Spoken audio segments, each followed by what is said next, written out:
बहुत से लोग ऐसा मानते हैं जो कि खुद सनातन धर्म को फॉलो करते हैं, जो खुद हिंदू परिवार में जन्मे हैं। वो ये कहते हैं कि भैया जो भगवान राम का जीवन है, भगवान कृष्ण का जीवन है, वो सब क्या है, अल्टीमेटली माइथोलॉजी है, मिथ है। मिथ का मतलब क्या होता है? मिथ कुछ ऐसा artificial creation with in mind जो रियलिटी नहीं है, जो एक अल्टीमेटली क्या है, वो एक इमेजिनेशन है। किसी ने उस इमेजिनेशन को इस संसार के लोगों के सामने रख दिया और धीरे धीरे वो इमेजिनेशन को लोगों ने अपने जीवन में एक्सेप्ट करना शुरू कर दिया। वन इज इमेजिनेशन एंड दूसरा वर्ड है फैंटेसी। कुछ फैंटेसी अपने माइंड में आपने क्रिएट करके इस संसार के लोगों को बता दिया। एंड राम का जीवन, कृष्ण का जीवन क्या है? वो केवल एक इमेजिनेशन है। It's just a fantasy that has been created, that's all. तो अगर हम हिस्ट्री की बात करें तो आज से लगभग 200 साल पहले तक सब लोगों को पता था कि भगवान राम का जीवन जो है, भगवान कृष्ण का जीवन जो है, ये केवल माइथोलॉजी नहीं है, ये रियलिटी है। 200 साल पहले तक सब लोग जानते थे कि यस, कृष्ण हुए, राम हुए। कृष्ण और राम जो है वो वास्तविकता है, रियलिटी है। क्यों रियलिटी है? क्योंकि जो राम का जीवन है वो बेसिकली वाल्मीकि रामायण के ऊपर आधारित है, जो कि इतिहास का पार्ट है। जो कृष्ण का जीवन है वो भागवतम के ऊपर आधारित है, जो कि 18 पुराणों में से एक पुराण है। तो एक है इतिहास सेक्शन और एक है पौराणिक सेक्शन। तो इतिहास का मतलब क्या होता है? इतिहास का मतलब ही ये होता है समथिंग जो पहले हो चुका है, पहले घटित हो चुका है, उसको आप काइंड ऑफ प्रेजेंट कर दो, वो इतिहास हो गया। तो बेसिकली ब्रिटिशर्स जो थे, ब्रिटिशर्स इंडिया के ऊपर राज करना चाहते थे। अब राज करना इंडिया के ऊपर उस समय आसान नहीं था, क्योंकि इंडिया में उस समय सब लोग रिलीजन को फॉलो करते थे अच्छे से, to a larger extent. At least वो ये मानते थे कि ये जो धर्म है ये वास्तविकता के ऊपर आधारित है, ये केवल मिथ नहीं है। हुआ क्या उसके बाद, जब ये ब्रिटिशर्स आए तो ब्रिटिशर्स ने वेदों को पढ़ा, ब्रिटिशर्स ने इसके ऊपर रिसर्च करना शुरू किया। मतलब it was an age of colonisation.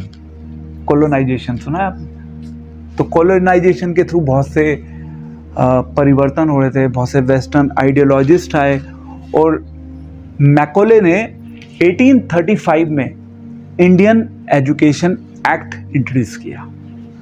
अब उन्होंने क्या किया, जो हमारी वैदिक नॉलेज थी, पहले हमारी जितनी भी शिक्षा थी 18th सेंचुरी से पहले, हमारी शिक्षा वैदिक शिक्षा के ऊपर आधारित थी। तो इंडियन एजुकेशन एक्ट के थ्रू उन्होंने क्या किया, उन्होंने पूरी उस एजुकेशन को चेंज कर दिया। तो पहले जैसे क्या था, पहले हमारी जो एजुकेशन का बेस था वो संस्कृत लैंग्वेज था।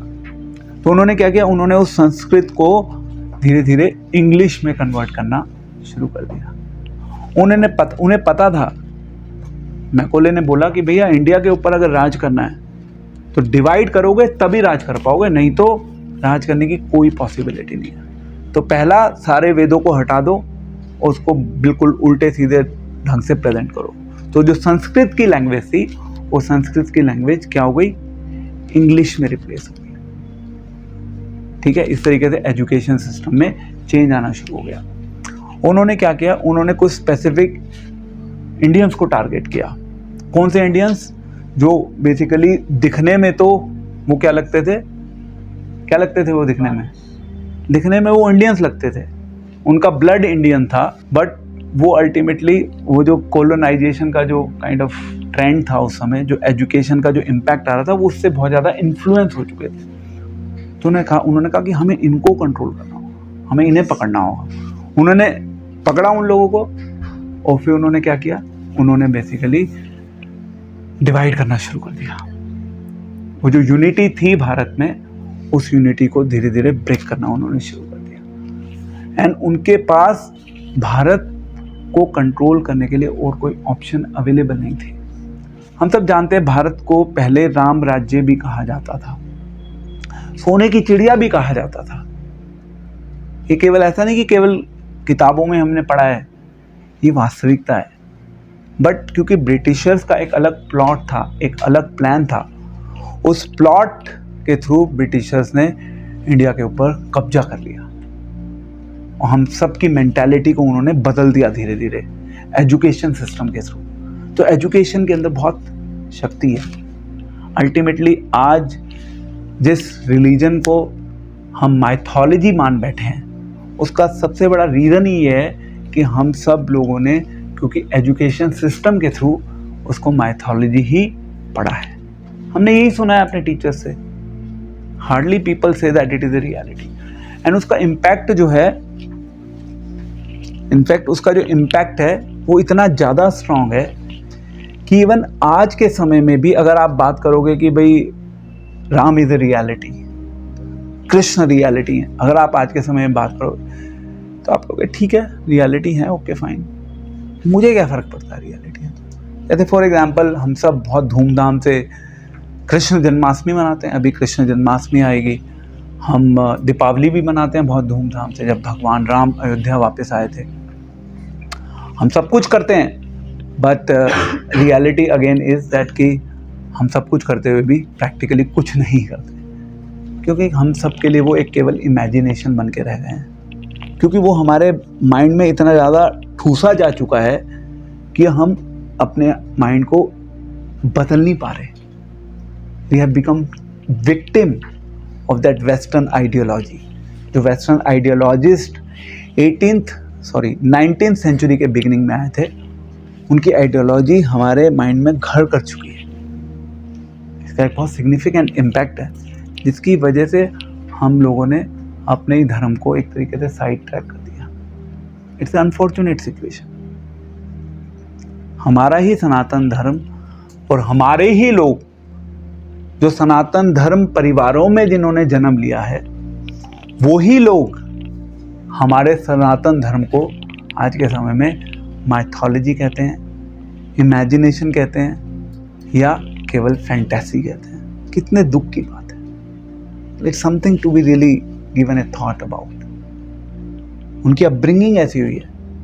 जैसे जैसे आप स्कूल्स में पढ़ते हैं, बड़े बड़े स्कूल्स में, उनका एजुकेशन सिस्टम अलग पैटर्न पे काम कर रहा है।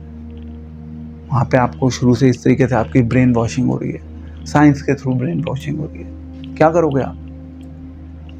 You can not practice. सब कुछ एजुकेशन के ऊपर डिपेंडेंट है। एंड हमारी एजुकेशन आज के समय में अनफॉर्चुनेटली स्पॉइल हो चुकी है। तो आप कहेंगे क्या करें प्रभु जी, एजुकेशन बंद कर दें क्या, छोड़ दें क्या एजुकेशन? बिना एजुकेशन के क्या करेंगे लाइफ में? हम सब तो पढ़ने में लगे हुए हैं अभी। एजुकेशन इम्पॉर्टेंट है टू द एक्सटेंट कि चलो हमें अपनी बॉडी की नीड्स हैं, हमें थोड़ा पैसा कमाना होगा इस संसार में रहने के लिए, वहाँ तक एजुकेशन रेलेवेंट है। बट जो एजुकेशन का जो साइड इफ़ेक्ट है, जो अल्टीमेटली हमारी पर्सनल लाइफ पे जिसका एक मेजर इम्पैक्ट हो चुका है ऑलरेडी, हम तो उसके विक्टिम ना बने।